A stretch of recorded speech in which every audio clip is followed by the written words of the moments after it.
کسی بہن کا سوال ہے کہ بالوں پر کلر یا اس طرح کہ مہندی لگانا کیسا ہے جو آج کل مارکیٹ میں مل رہی ہے، یعنی جس مہندی سے بہت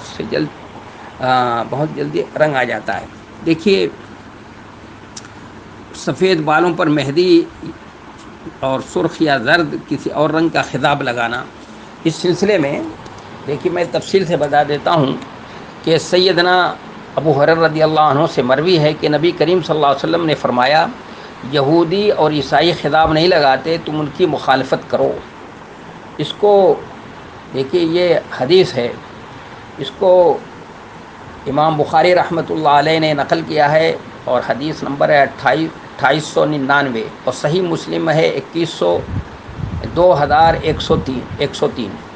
یہ حدیث ہے، آپ کو مل جائے گی۔ اسے سب اہل سیاح نے نقل کیا۔ سیدنا ابو ذر سے مروی ہے کہ نبی صلی اللہ علیہ وسلم نے فرمایا، ان احسن ما غیرتم به هذا الشیب الحناء والکتم، سب سے احسن خضاب وہ ہے جس کے ساتھ تم اپنا بڑھاپا تبدیل کرو، وہ مہندی اور کتم ہے۔ کتم ایک بوٹی ہے جسے لگانے سے سرخی مائل سیاہ رنگ چڑھ جاتا ہے۔ دیکھیے، سیاہ رنگ چڑھ جاتا ہے، اس لیے معلوم ہوا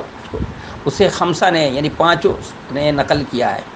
خضاب کی کراہت میں بھی کچھ روایتیں وارد ہیں۔ بظاہر یہ معاملہ عمر، عرف اور رواج کے اختلاف کے ساتھ مختلف ہو جاتا ہے۔ بعض صحابہ سے مروی ہے کہ خضاب کا ترک افضل ہے، جبکہ بعض صحابہ سے اس کا استعمال افضل ہونا منقول ہے۔ اسی طرح بعض صحابہ زرد، بعض مہندی، بعض کتم اور بعض زعفران کا خضاب لگاتے تھے۔ ان میں سے ایک جماعت نے سیاہ خضاب بھی استعمال کیا۔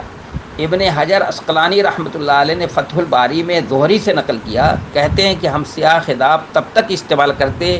جب تک چہرہ جوان ہوتا، لیکن جب بڑھاپے کے آثار طاری ہو جاتے اور دانت گرنے لگتے تو سیاہ خضاب لگانا ترک کر دیتے تھے۔ سیدنا جابر رضی اللہ تعالیٰ عنہ سے مروی ہے کہ سیدنا صدیق اکبر کے والد محترم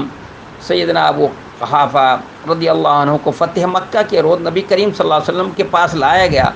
گویا ان کا سر فغامہ ہو یا سفید رنگ کا ایک پودا ہے،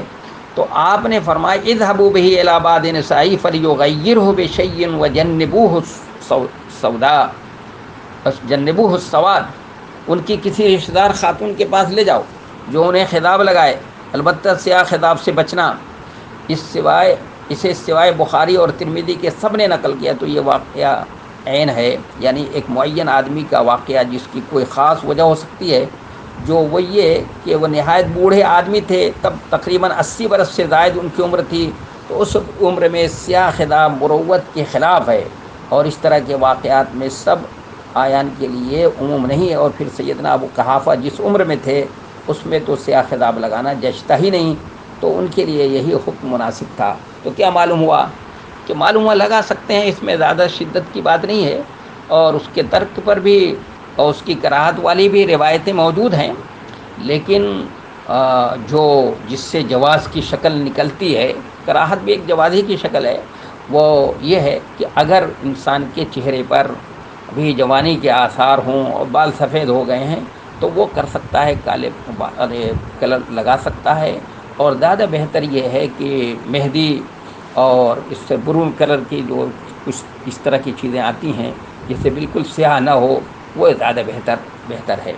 لیکن اگر چہرہ ابھی مثلا چہرے پہ جھریاں نہیں پڑی ہیں، منہ ابھی دانت نہیں گرے ہیں، بڑھاپے کے آثار نہیں ظاہر ہو رہے ہیں، تو اس عمر میں لگا سکتے ہیں، جیسا کہ میں نے حدیثیں آپ کے سامنے نقل کی ہیں،